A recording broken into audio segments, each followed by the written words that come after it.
সাবেক প্রধানমন্ত্রী শেখ হাসিনাকে হত্যা মামলার আসামি করায় গোপালগঞ্জে প্রতিবাদ মিছিল ও বিক্ষোভ করেছে জেলা আওয়ামী লীগ ও সহযোগী সংগঠনের নেতাকর্মীরা। মঙ্গলবার সন্ধ্যায় আওয়ামী লীগ কার্যালয় থেকে একটি বিক্ষোভ মিছিল শেষে একটি সমাবেশ করেন তারা। আমাদের সমস্ত শিল্পীদের আস্থা আমাদের জননেত্রী শেখ হাসিনার উপরেই। পদ্মা ব্রিজ করেছে, এটাই কি তার দোষ?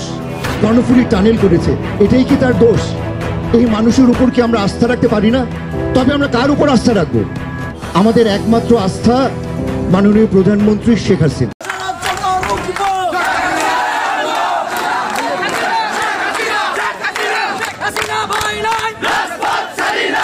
এদিকে বাংলাদেশের সাবেক প্রধানমন্ত্রী শেখ হাসিনার ছেলে সজীব ওয়াজেদ জয়ের নির্দেশে 16 ডিসেম্বরকে কেন্দ্র করে বিশাল সমাবেশ দেখা যায়।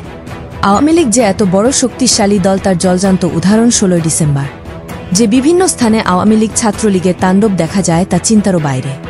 16 ডিসেম্বরকে কেন্দ্র করে এক ঝলক অভিনেতাদের আভাস পাওয়া যায়। সেখানে দেখা যায় অভিনেতা আলমগীর রিয়াজ ফেরদৌস এবং অভিনেতা রুবেলকে। আওয়ামী লীগের কর্মসূচিকে ঘিরে দেশের নানান জায়গায় বিশৃঙ্খলা দেখা যায়। সূত্র রেশ ধরে জানা যায় অভিনেতা রিয়াজ আওয়ামী লীগের কর্মী বলে তাকে ওপেন থ্রেট করা হয়েছে, যা তিনি নিজের মুখেই স্বীকার করে মিডিয়ার সামনে বলেন। বিগত কয়েকদিন আমার এই ফোনে অনেক রকম নাম্বার থেকে ফোন আসছে, যে নাম্বারগুলো আমরা জীবনে কখনো দেখিনি।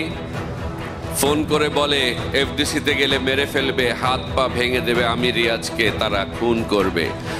জিডি করিনি, কাউকে বলিনি, যতটুকু ব্যবস্থা আমার পক্ষে নেওয়ার আমি নিয়েছি। আপনাদের সবার সামনে বলতে চাই, নাম্বার সেভ করা আছে, খুনের হুমকি দেওয়া হচ্ছে।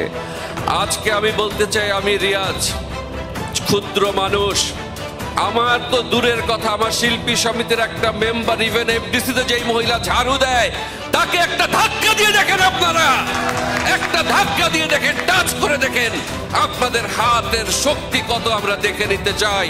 আমি ভাইদেরকে বলতে চাই, বিগত দিনে আপনাদেরকে ভয় ভীতি দেখানো হয়েছে। আমি অনেক কথা জানি যেগুলো আমরা মাইকে বলতে পারছি না।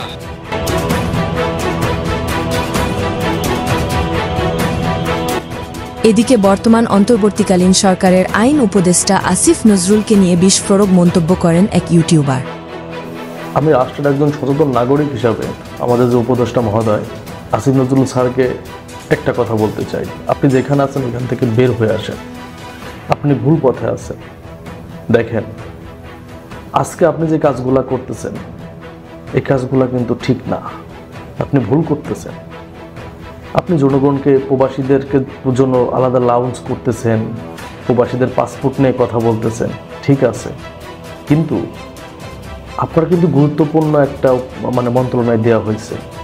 এই মন্ত্রণা নিয়ে ফাইজলামি করা যাবে না। এই মন্ত্রণার দিকে তাকিয়ে আছে বাংলাদেশের 900 থেকে 2000 শহীদের পরিবার। আপনাকে মাথায় রাখতে হবে, শেখ মুজিবুর রহমানকে মেরে ফেলা হয়েছিল, তাকে যারা হত্যা করছিল তাদের হত্যার বিচার করার জন্য তো টুঙ্গিপাড়া থেকে শেখ মুজিবের লাশ ওঠানো হয়নি ময়নাতদন্ত করার জন্য। জামাত ইসলামের যে বিচার করলো, জামাত ইসলামের নেতাদেরকে ফাঁসি দিল, এটার জন্য তো কোনো শহীদের লাশ ওঠানো হয় নাই। ওঠানো হয়েছে, হয় নাই, তাহলে 24-এ কেন হবে? 24-এর একজন যোদ্ধার লাশ কেন ওঠানো হবে কবর থেকে? আওয়ামী লীগের এমন তাণ্ডব দেখার পর যদি আইনশৃঙ্খলা বাহিনী কঠোর না হয় তাহলে দেশে আসতে পারে শেখ হাসিনা বলে জানিয়েছেন দেশের কিছু সাধারণ জনগণ। দুর্নীতি প্রখর বাড়ছে। আওয়ামী লীগ সরকারের নামে সবার উপরে নির্যাতন করা হচ্ছে, মানুষকে হত্যা করা হচ্ছে। আওয়ামী লীগ বলে মানুষকে হত্যা করছে মানুষকে, এবং বলছে সে আওয়ামী লীগ। আওয়ামী লীগ হলে কি তাকে হত্যা করা লাগবে? এমন তো না। বাংলাদেশের শিক্ষা ব্যবস্থা বর্তমানে আমরা অনেকেই খারাপ মনে করছি। যে আমি এখন একটা অ্যাডমিশন স্টুডেন্ট, আমাদের এই যে গুচ্ছ ইউনিভার্সিটি ভেঙে দিয়ে যে আমাদের এই যে অযথা আমাদের ভোগান্তি পোয়ানো হচ্ছে, এটা খুবই খারাপ বিষয়। ভিডিওটি দেখার পর আপনার মূল্যবান মতামত আমাদেরকে কমেন্ট করে জানিয়ে দিতে পারেন। আমরা আপনার সেই মহামূল্যবান কমেন্টের রিপ্লাই দেওয়ার জন্য সর্বদা প্রস্তুত রয়েছি।